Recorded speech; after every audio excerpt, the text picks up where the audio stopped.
Hej, cześć, jestem Sky, a dzisiaj podzielę się z wami zakazaną wiedzą wszechświata.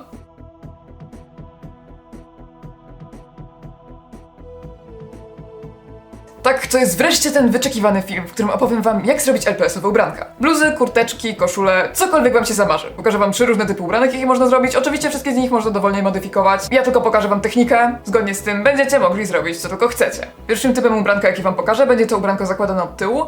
Zakłada się w taki sposób. I tak wygląda na figurce. Oczywiście to jakie inne ubranka możecie zrobić, na jakikolwiek kształt figurki chcecie. Drugim typem ubranka jest ubranko zakładane od przodu, które ma tą jakby dziurę do zakładania na plecach.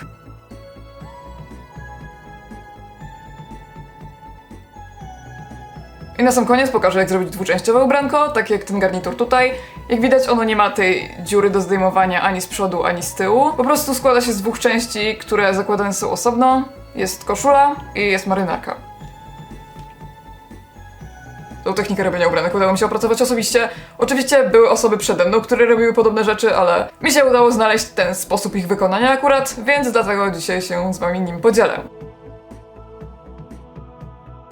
Na pewno jakaś podkładka, coś plastikowego lub szklanego, na pewno nie papier, ponieważ to musi być coś, do czego masa po prostu nie będzie przylegać. Liczcie się z tym, że wasza podkładka może zostać w całym procesie uszkodzona, może zostać pocięta i lub zabarwiona na zielono. Lepiej nie używajcie do tego niczego, na czym wam zależy, nie róbcie tego bezpośrednio na biurku. Ja na przykład robię to na podkładce z mapą świata, ponieważ nienawidzę geografii. Chyba najważniejsza rzecz, czyli masa modelarska, materiał, z którego zrobimy ubranka. Ja używam Green Stuffu, kupuję ją przez internet, można to dostać w różnych sklepach modelarskich.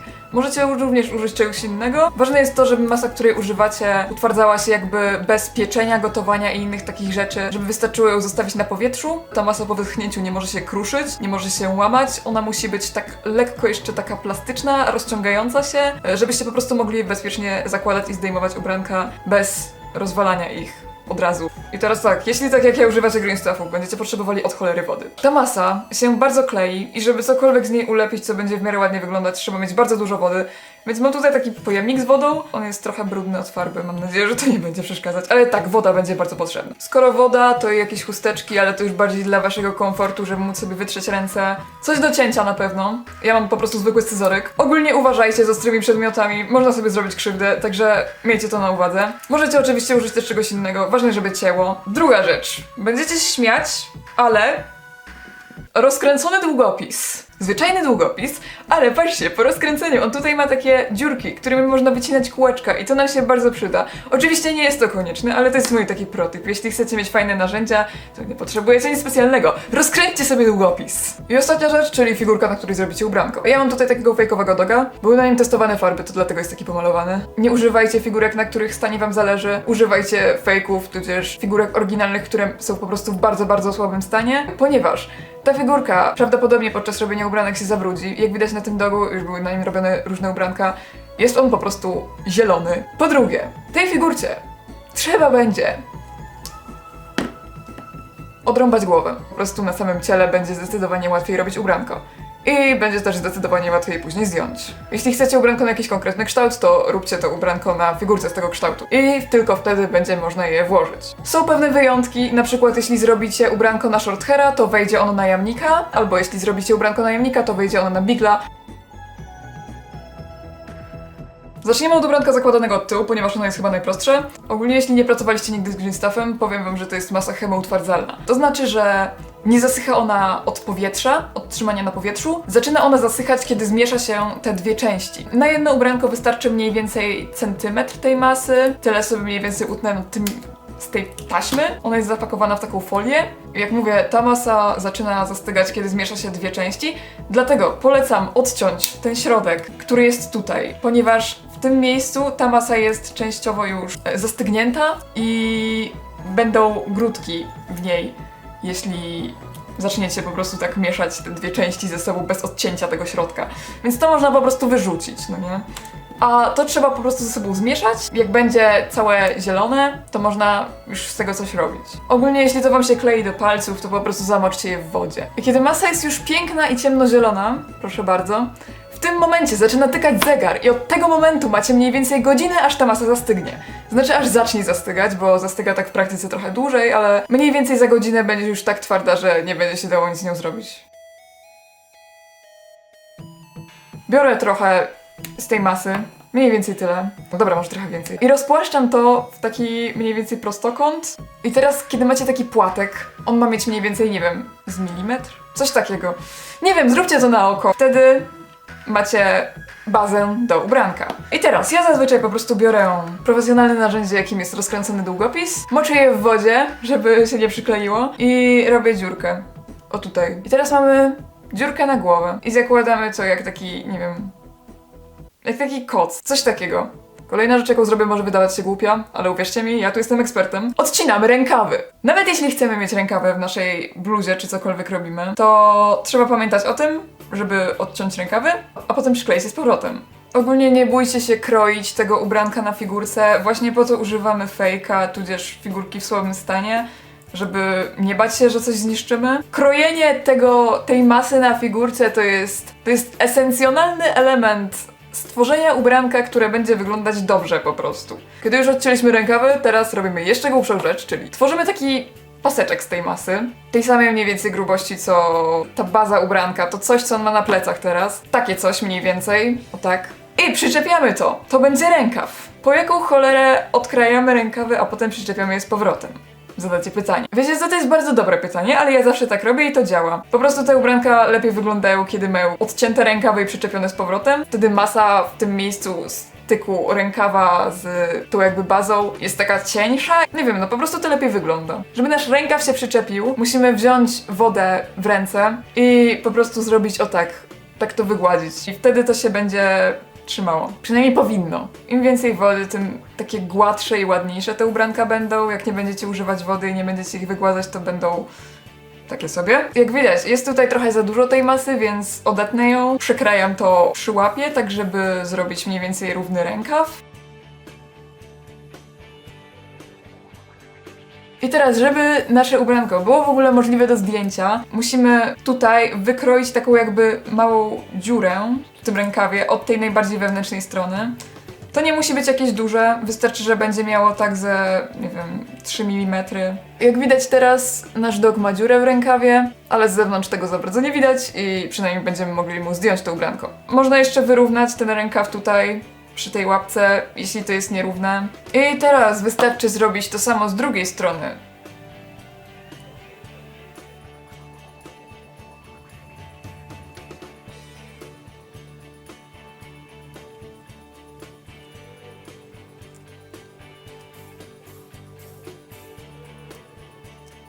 Poświęćcie po prostu trochę czasu na dopracowanie tego ubranka, poprawienie różnych rzeczy. Tak naprawdę im dłużej będziecie nad tym siedzieć, tym ładniejszy to będzie. Chyba nie jest to jakieś odkrycie, że jak się nad czymś długo siedzi, to jest z reguły ładne, o ile macie szczęście. Więc rękawy są skończone. I teraz z tyłu została taka nierówna linia. To też tak samo jak z rękawem, po prostu odetnę.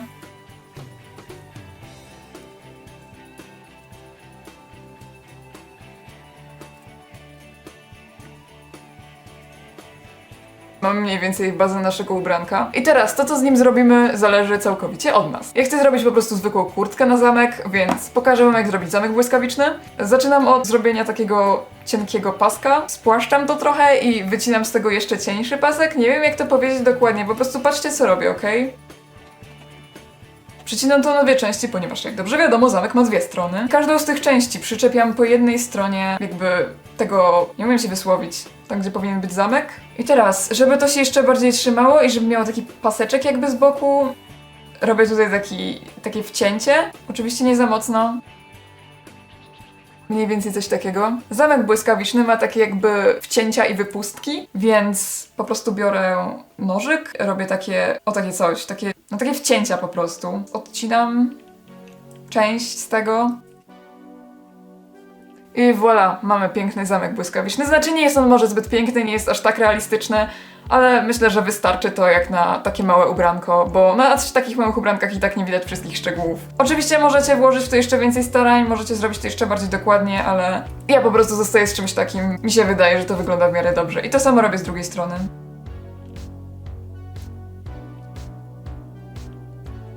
Kurteczka ma już zamek, ale wciąż jest trochę pusta, więc dodam do niej jeszcze kołnierzyk. Znowu robię taki pasek z tej masy. Wycinam z tego taki jakby prostokąt.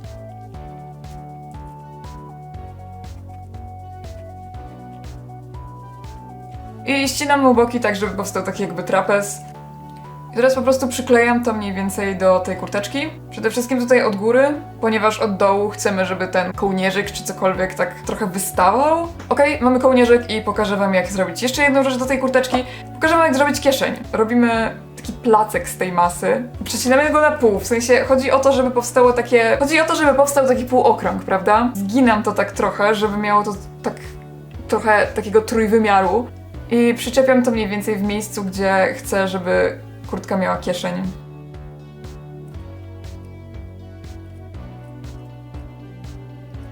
Jeśli chcecie coś przyczepić i chcecie zrobić to tak po prostu bez wygładzania, to możecie użyć delikatnie ostrza nożyka. Tylko pamiętajcie, żeby nie przyciskać za mocno, żeby tego nie przeciąć, ale żeby po prostu to się tak przyczepiło. Także mamy kieszeń. Wyszło w sumie trochę za dużo, ale wiadomo, możecie to zrobić w jakimkolwiek rozmiarze chcecie. To jest wasza inwencja twórcza, wasze ubranka. Kurteczka jest skończona, więc po prostu odłożę ją do wyschnięcia i przejdę do pokazywania, jak zrobić inne rzeczy.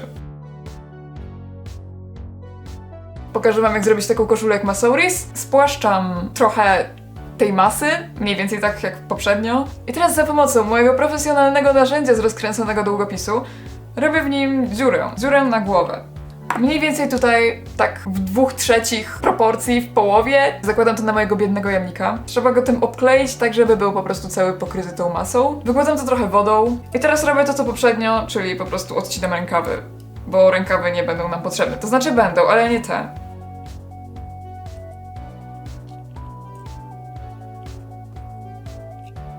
I tak samo jak poprzednio robię nowe rękawy w miejsce tych, które zostały właśnie odcięte. Po co? Dalej się zastanawiam, ale zawsze tak robię i to działa. I wygląda na to, że to jest dobry sposób.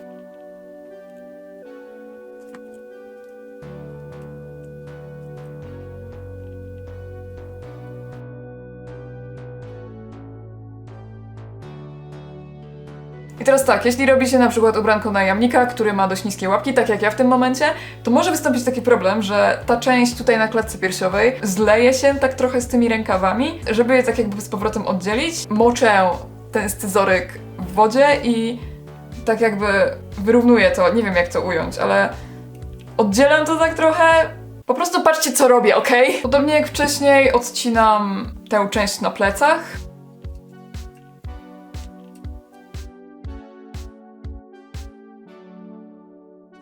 I teraz tak, mamy bazę do ubranka, jednak jest ten pewien problem, ponieważ zazwyczaj kiedy zakładamy ubranko na figurkę, to ona jednak ma głowę. Trzeba to ubranko po prostu w którymś miejscu przeciąć. I ja to zrobię z tyłu, ponieważ tyłu zazwyczaj nie widać.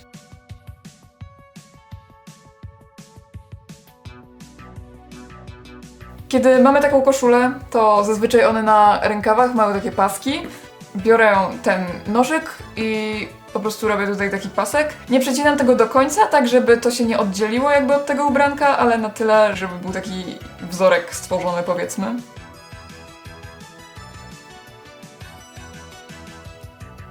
Po drugie, koszule są przeważnie z takiego materiału, który się łatwo jakby wygina, gniecie. Żeby to pokazać na ubranku, który jest zrobiony z masy modelarskiej, biorę ten nożyk, biorę jego nieostrą stronę i robię po prostu takie jakby wcięcia, w sensie nie wcięcia, ale takie wiecie, takie paseczki, żeby zasymbolizować tym tak jakby takie marszczenie się materiału. I wtedy będzie to wyglądać trochę bardziej, powiedzmy, realistycznie. Na tyle, na ile realistycznie może wyglądać małe ubranko dla plastikowego pieska. I to samo robię po prostu tutaj, w takich miejscach, gdzie materiał by się marszczył. Okej, więc ostatnia rzecz, jaką pokażę, to kołnierzyk i tutaj jakby przód. Wyrównam tym nożykiem to miejsce przy szyi. Druga rzecz, kiedy mamy guziki w koszuli, to mamy tak jakby taki pasek po środku, prawda? I na tym pasku są tak jakby te guziki. Żeby to zrobić, po prostu robię tutaj tym nożykiem takie nacięcia. Nie na tyle głęboko, żeby przeciąć tą masę tak totalnie, ale na tyle, żeby było to widać. I teraz tak, nie będę się męczyć z robieniem miniaturowych guzików, ponieważ po prostu nie widzę w tym sensu. Jest to za małe, żeby cokolwiek tutaj robić. Więc zamiast tego zrobię po prostu dziurki ostrzem i później najwyżej przykleję tam jakieś perełki albo diamenciki czy coś takiego. Już ostatnia rzecz, czyli kołnierzyk. Robię go podobnie jak wcześniej. I teraz przecinam go tak pod kątem i przyklejam do ubranka. Oczywiście odcinam z tyłu tam, gdzie jest ta dziura do zdejmowania.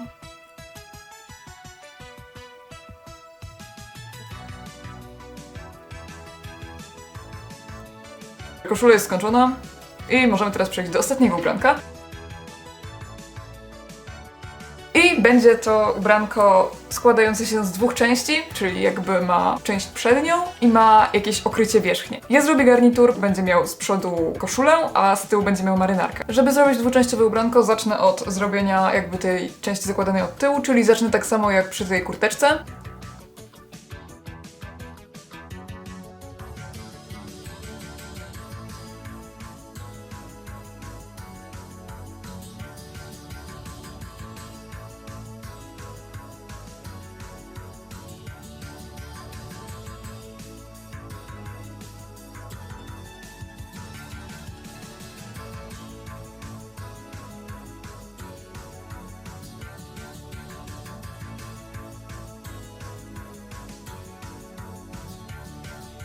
Tym się na razie nie przejmuję, co tutaj jest. Ja wiem, że to wygląda strasznie, ale do tego zaraz przyjdziemy. Zajmę się najpierw rękawami. Zazwyczaj jak mamy garnitur, to rękaw marynarki jest troszeczkę krótszy niż rękaw koszuli i ten rękaw koszuli widać jakby spod spodu. Zrobię takie przedzielenie. I właśnie, żeby pokazać, że ta koszula jest jakby pod spodem, spłaszczam ją tak trochę tym ostrzem noża. Nie wiem, czy wiecie, o co mi chodzi, ale chyba można się domyślić. I potem jak to już jest spłaszczone i oddzielone, przycinam ten rękaw jeszcze raz, żeby po prostu był równy. I to samo robię z drugiej strony. Tak więc teraz pora zająć się przodem. Zacznę od wycięcia jakby tej masy, która tutaj jest. I teraz, żeby zrobić koszulę, muszę wyciąć z tej masy taki trójkąt, który będzie mniej więcej tych samych rozmiarów co to, co ta dziura, żeby po prostu ją zapełnić.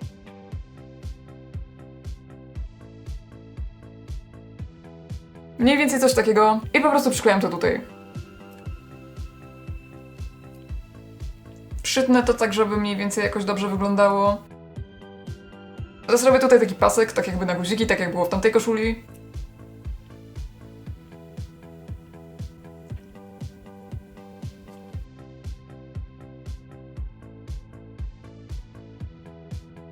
I tak samo jak wcześniej robię kołnierzyk, z tym, że on nie musi być tak jakby na całe ubranko, tylko na tą część, gdzie jest koszula. A tam, gdzie jest marynarka, można go po prostu uciąć.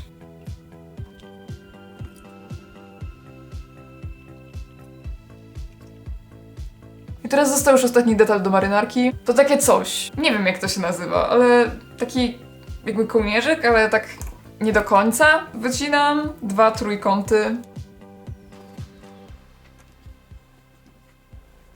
I teraz robię w nich takie małe wcięcia. O tutaj na czubkach. Proszę bardzo. Tak to ma wyglądać. To przyczepiam po prostu o tutaj.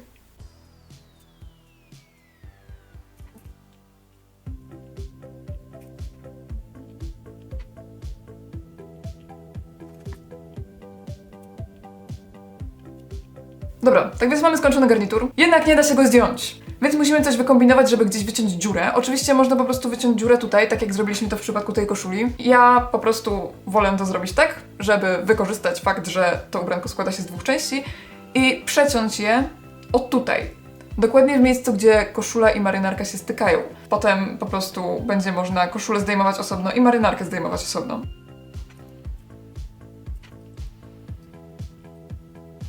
Także przeklęty garnitur został skończony. Tak więc teraz musimy poczekać, aż ubranka wyschną. To zajmie mniej więcej tak 6 godzin. Po prostu wtedy, kiedy wyschną i kiedy nie będą się już odkształcać przy zdejmowaniu, wtedy będzie można je zdjąć. I ja to wam zaraz pokażę. W sensie, dla was to będzie zaraz, dla mnie to będzie jutro.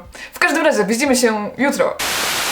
Tak więc jest już następny dzień i ubranka na pewno są już suche. Pokażę wam teraz, jak je zdjąć. Jak widać, są tutaj piękne na naszych bezgłowych figurkach. Ja w zdjęciu ubranek pomogę sobie pilniczkiem ze scyzoryka, ponieważ będziemy potrzebowali czegoś ostrego do podważenia ich tak jakby. Natomiast nie jest on aż tak bardzo zaostrzony jak zwykły nożyk. Ma on taką jakby płaską końcówkę, jednocześnie jest taki cienki. Dzięki temu jakby nie zniszczy tych ubranek. Żeby zdjąć ubranko, trzeba podważyć tym ostrym narzędziem, tudzież częściowo ostrym, brzegi. Kiedy mamy tutaj jakby tą kurteczkę od spodu, to tutaj musimy ją tak jakby lekko odczepić. I trzeba to robić bardzo ostrożnie, ponieważ szczególnie za pierwszym razem, kiedy nie ma się jeszcze tego wyczucia, jest po prostu bardzo łatwo to ubranko zepsuć. I tak samo po prostu robię w każdym miejscu, w którym jest jakby to przecięcie i w którym kurteczka jakby bezpośrednio styka się z plastikiem. Podważam same brzegi, na razie nie odczepiam całej, ponieważ jeśli od razu odczepię całą, to jest bardzo duża szansa, że się po prostu od razu podrze. I w momencie, kiedy brzegi są już jakby odczepione, mogę zacząć zdejmować tą kurteczkę. Zaczynajcie zdejmować ją tylko wtedy, jak czujecie, że jest jakby cała, w całości, nie przerywa się w żadnym miejscu. Jeśli czujecie, że w jakimś miejscu się przerywa, to po prostu zacznijcie ją zdejmować z innej strony. Dobra, robię to wszystko przed kamerą, dlatego wychodzi mi to trochę niezdarnie.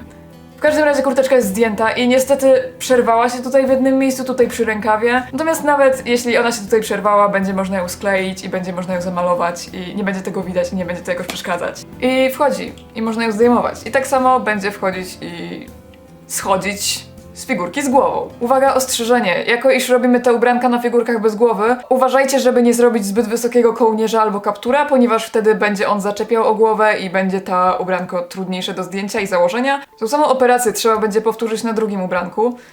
Mam nadzieję, że tym razem wszystko będzie w porządku.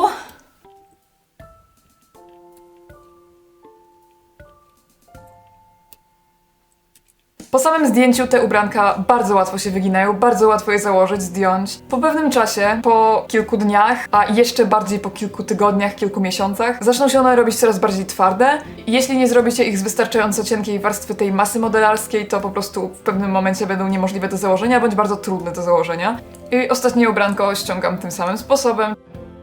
Koszulę można zdjąć osobno, jak widać. Zdejmuje się osobno. Tak ma być, o to chodzi.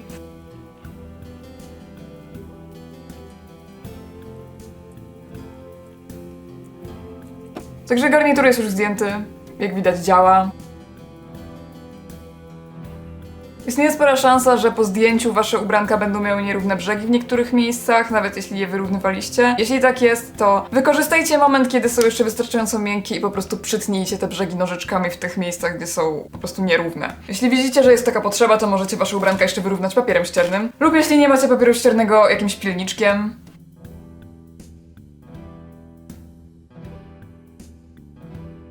Jeśli użyliście papieru ściernego, to przemyjcie swoje ubranka pod bieżącą wodą, żeby zmyć z nich jakby te opiłki. Kiedy już to zrobicie, można zacząć je malować. Polecam do tego użyć farb akrylowych, to będzie chyba najlepsza opcja.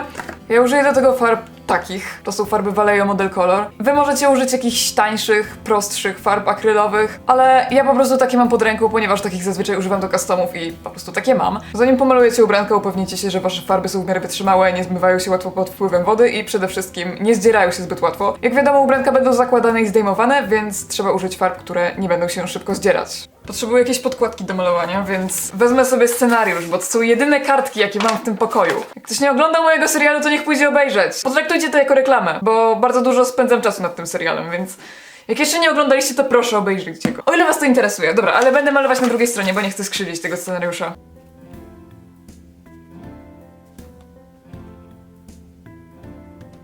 Tak więc ubranko zostało pomalowane. Wreszcie. Tak wygląda skończona kurteczka zakładana od tyłu na doga. I jak widać, ona się tak wygina, więc można ją po prostu założyć jak normalne LPS-owe ubranko. Tak wygląda koszula zakładana od przodu. I w końcu tak wyglądają dwie części garnituru.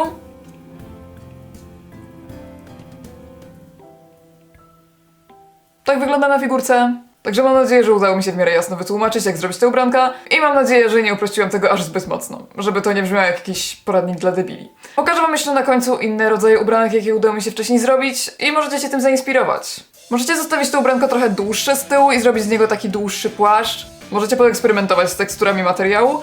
Ja na przykład w przypadku tej kurteczki zrobiłam po prostu taką teksturę igłą i dzięki temu wygląda, jakby była z takiego jakby futra czy coś takiego. Tutaj mamy sweterek świąteczny.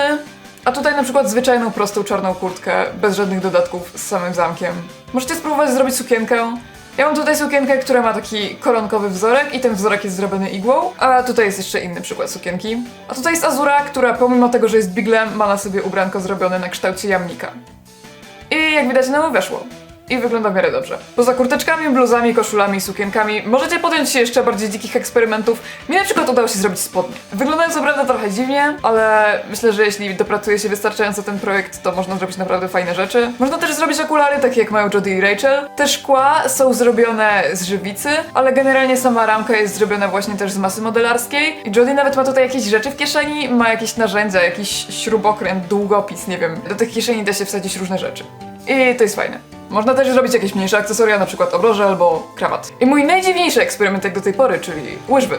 Są po prostu zrobione, każda osobno na jedną łapkę. To jest chyba idealny dowód, że możecie zrobić cokolwiek tylko wasza dusza zapragnie. Po prostu ulepcie to na figurce, poczekajcie aż wyschnie i zdejmijcie. I to jest tak naprawdę cała filozofia. Możecie zrobić wszystko. Więc życzę wam miłego projektowania ubranek i w miarę znośnego ich robienia. Mam nadzieję, że wyjdą. Jeśli macie jeszcze jakieś pytania, możecie zadać je w komentarzach. I na miłość boską idźcie obejrzeć mój serial, bo ja naprawdę dużo nad nim pracuję. Trzymajcie się i cześć!